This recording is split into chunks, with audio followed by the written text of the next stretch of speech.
پیدا ہونے کے بعد سب سے پہلے آپ صلی اللہ علیہ وسلم کو آپ کی والدہ ماجدہ سیدہ آمنہ نے دودھ پلایا۔ سیدہ آمنہ کے بعد ابو لہب کی لونڈی جس کو آزاد کر دیا تھا اس نے سیدہ سویبہ رضی اللہ عنہ، انہوں نے دودھ پلایا آپ صلی اللہ علیہ وسلم کو۔ ان کے بعد یہ خدمت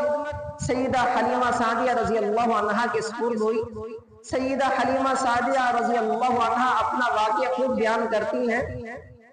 وہ فرماتی ہیں کہ اس وقت ہمارے علاقے میں بنو سعد ان کا علاقہ تھا جو طائف کے پاس ہے، ہمارے علاقے میں بڑی قحط سالی تھی، کسی طرف کوئی سبزہ نظر نہیں آتا تھا، جانوروں کے کھانے کے لیے کچھ نہیں تھا، جس کی وجہ سے جانور دودھ دیتے، ہمارے کھانے کے لیے کوئی خوراک نہیں تھی۔ سیدہ حلیمہ فرماتی ہے کہ میرا ایک چھوٹا سا بچہ تھا، وہ پوری رات بھوکا رہنے کی وجہ سے روتا رہتا تھا، جس کی وجہ سے ہم بھی نہیں سو سکتے تھے۔ فرماتی ہیں کہ بنو سعد کی چند عورتیں اپنے گود میں بچوں کو لینے کے لیے نکلی۔ عرب میں یہ رواج تھا، شہری باشندے جو ہیں وہ اپنے بچوں کو دیہاتی علاقوں میں بھیج دیتے تھے پرورش کے لیے، تاکہ ان کے اعصاب مضبوط ہوں، جسم طاقتور ہو، اور وہ بچپن ہی سے خالص اور ٹھوس عربی زبان سیکھ لیں، یہ رواج تھا۔ تو سیدہ حلیمہ فرماتی ہیں کہ ہم چند عورتیں بنو سعد سے مکہ روانہ ہوئی، اور میرے پاس ایک اونٹنی تھی جو بہت کمزور تھی، اتنی سست رفتار تھی کہ باقی ساری عورتیں آگے نکل جاتی، میرا انتظار کرتی، لیکن وہ پھر بھی مجھ سے پہلے مکہ پہنچ گئی۔ انہوں نے جا کر امیر لوگوں کے بچے لے لیے۔ سب عورتوں نے جا کر حضور صلی اللہ علیہ وسلم کو دیکھا۔ جب ان کے والد کے بارے میں پوچھتے کہ ان کے والد کا ہے، ان کو بتایا جاتا کہ وہ تو وفات پا چکے ہیں، انتقال ہو گیا ان کا، تو عورتیں اس وجہ سے پیچھے ہٹ جاتی، آپ صلی اللہ علیہ وسلم کو اپنی گود میں نہ لیتی۔ لیکن جب سیدہ حلیمہ سعدیہ رضی اللہ عنہ پہنچی، انہوں نے بھی پہلے اور جگہ سے تلاش کیا بچوں کو۔ جب سارے بچے ختم ہو گئے، ایک دفعہ وہ بھی آپ صلی اللہ علیہ وسلم کو دیکھ کر واپس آ گئی، پہلی دفعہ نہیں لیا۔ پھر انہوں نے اپنے شوہر سے مشورہ کیا کہ خالی ہاتھ جانے سے بہتر ہے کہ میں اسی یتیم کو اپنے ساتھ لے لوں۔ ان کے شوہر حارث نے فرمایا کہ کوئی حرج نہیں ہے، اللہ تعالیٰ اسی میں ہمیں برکت عطا فرمائیں گے۔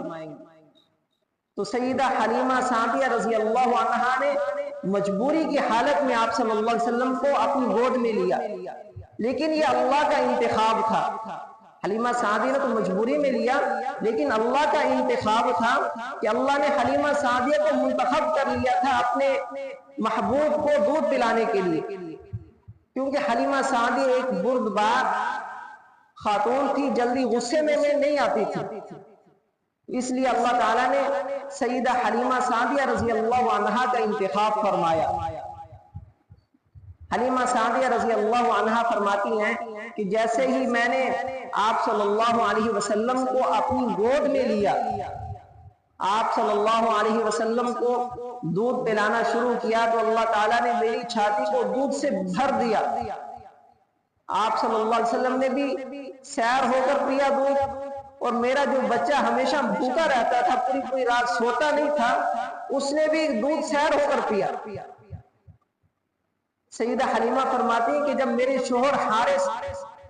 اونٹنی کا دودھ دوہنے کے لیے گئے، اونٹنی کے تھن دودھ سے لبریز تھے، انہوں نے بھی اتنا دودھ دوہا کہ ہم نے سیر ہو کر پیا۔ پوری رات ہماری سکون کے ساتھ گزری۔ جب ہم واپس مکہ سے واپس نکلے تو ہماری وہ اونٹنی جو پہلے اتنی کمزور تھی، اتنی سست رفتار تھی کہ دوسری اونٹوں سے پیچھے رہ جاتی تھی، اب وہ اونٹنی اتنی تیز رفتار ہوگی کہ باقی ساری اونٹنیوں کو پیچھے چھوڑ دیا۔ اب وہی عورتیں جو مجھے پیچھے چھوڑ جاتی تھیں، اب وہ مجھے پکار رہی ہیں اور کہتی ہیں کہ حلیمہ تجھے کیا ہو گیا، تیری سواری کو کیا ہو گیا، ہے تو تیری وہی سواری جو پیچھے رہ جاتی تھی، اب کیا ہو گیا۔